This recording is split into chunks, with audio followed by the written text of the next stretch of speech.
નમસ્કાર મિત્રો, health tips Gujarati ચેનલમાં તમારું સ્વાગત કરું છું।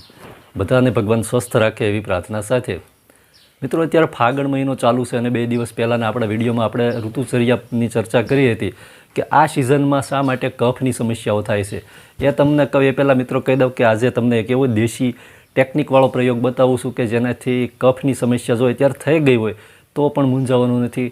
રાત્રે સૂતી વખતે એક નાનકડો પ્રયોગ કરો ને એટલે જે ઘટ કફ થઈ ગયો હોય ને છાતીમાં જે કફ જમા થતો હોય ને આ કફને પાતળો થઈ અને એકદમ પાતળો થઈ અને કાઢી નાખે એવો દેશી પ્રયોગ છે। એ પહેલાં કહી દઉં મિત્રો કે આ સિઝનમાં જે કફની સમસ્યા થાય છે આપણે વાત કરીએ પ્રમાણે કે આ બધું કુદરતને આભારી છે કે શિયાળામાં શરીરમાં કફ જમા થાય અને ઉનાળાની શરૂઆતમાં ગરમી ચાલુ થાય એટલે તરત શરીરમાંથી કફ ઓગળવા માંડે।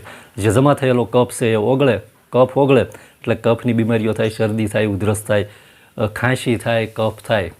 હવે મિત્રો, કફને મટાડવા માટેનું એક રામબાણ ઔષધિ જે હોળી ધૂળેટીની સિઝનમાં આપણે ઢગલા મોઢે ખાતા હોય, આમ તો શિયાળાથી ખાવાનું ચાલુ થઈ ગયું પણ હોળી આવે ને ત્યારે આને ખાવાનું વધારે મહત્ત્વ હોય છે મિત્રો। એ જે ફૂડની વાત કરું છું કે અને ખાસ તમને એ કહી દઉં કે આ ફાગણ મહિનામાં તો દરરોજ આ ફૂડનું સેવન કરજો જ મિત્રો।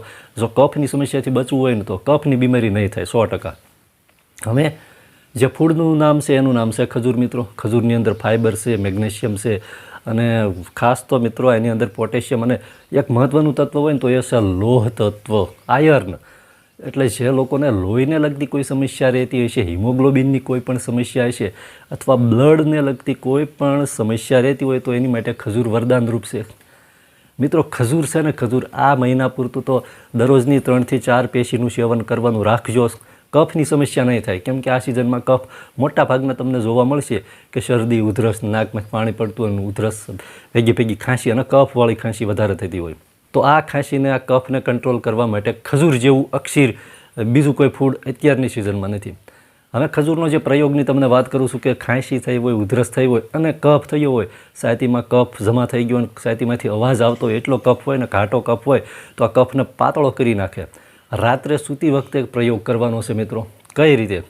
તો આ જે ખજૂર છે એની 3 થી 4 પેશી અને વધારેમાં વધારે 5 પેશી લેવાની છે। હવે તમને એક એ પણ વાત કરી દઉં કે ખજૂરનું સેવન કરવામાં થોડી સાવચેતી પણ રાખવાની છે। સાવચેતી એ રાખવાની છે કે ખજૂરનું એક સાથે સેવન કરવાનું નથી, એક સાથે વધારે પ્રમાણમાં સેવન નથી કરવાનું, નહીંતર તમને પેટની સમસ્યા થશે એવું થશે। પેટમાં આફરો થયો હોય એવું લાગે કે પેટમાં ગરબડ પણ થાય કેમ કે એક સાથે તમે ખાઈ ગયા હોય ને ખજૂર તો એનું પાચન ન થઈ શકે, અપચા જેવું પણ થાય। એટલે ખજૂરને છે ને એક સાથે 5 થી 6 પેશી જ ખાવાની, વધારે એક ખાયરે ખજૂર નહીં ખાવાની। હવે જે રાત્રે પ્રયોગ કરવાનો છે એમાં 3 પેશીથી લઈને 5 પેશી, નાની પેશી હોય તો 5 પેશી નહીંતર 3 પેશી લેવાની। રાત્રે સૂવાના ટાઈમે આ જે ખજૂર છે 3 થી 4 પેશી લઈ અને એકદમ ધીમે ધીમે ચાવીને ખાઈ જવાની। બીજું એ પણ વાત કરી દો મિત્રો, તમે ખજૂર લાવો ને બજારમાંથી તો ઠળિયા વિનાની નહીં લાવવાની, ઠળિયાવાળી ખજૂર લાવવાની, એ ખાસ યાદ રાખજો કેમ કે ઠળિયા કાઢેલી ખજૂર ન લાવતા। હવે આ જે ખજૂર છે એને એકદમ ચાવીને ખાઈ જવાની 3 થી 4 પેશી। બરાબર ચાવીને 3 થી 4 પેશી ખાઈ ગયા પછી આની ઉપર ગરમ પાણી પીવાનું છે। ગરમ પાણી કેટલું? તો ચા જેટલું ગરમ પાણી પીવાનું છે, સાવ હુંફાળું નહીં પણ થોડું વધારે ગરમ કરવાનું છે અને આ પાણી છે ઘૂંટડે ઘૂંટડે પીવાનું છે, નીચે બેસીને એકદમ ધીમે ધીમે, કોઈ ઉતાવળ કરવાની નથી। ખજૂર પણ હાવ ધીમે ધીમે ચાવીને હાવ ખાવાની છે અને ઉપર ગરમ પાણી પી લેવાનું। ગરમ પાણી અડધો ગ્લાસ કે પોણો ગ્લાસ જેટલું તમે પી શકો પણ ઓછામાં ઓછું અડધો ગ્લાસ પાણી પી લેવાનું, પછી સૂઈ જવાનું, પછી કાંઈ પણ વસ્તુ ખાવા પીવાની નથી। આ પ્રયોગ તમે 2 થી 3 દિવસ કરશો એટલે તમને આનું પરિણામ જોવા મળશે, જોરદાર રિઝલ્ટ મળશે। કફ જે ઘાટો થઈ ગયો હોય ને આ કફ છે એ પાતળો થઈને એકદમ નીકળવા માંડશે અને કફની સમસ્યા દૂર થઈ જશે।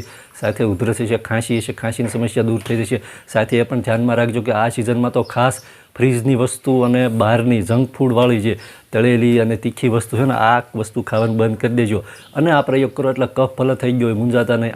આ પ્રયોગથી જ મિત્રો 3 જ દિવસમાં કફની સમસ્યા સંપૂર્ણ રીતે જડબે સલાક દૂર થઈ શકે છે। મિત્રો, વિડીયો ગમ્યો હોય તો એક લાઇક અને ચેનલમાં નવા હો તો ચેનલને સબસ્ક્રાઈબ કરી દેવા નમ્ર વિનંતી। ખૂબ ખૂબ આભાર। જય માતાજી।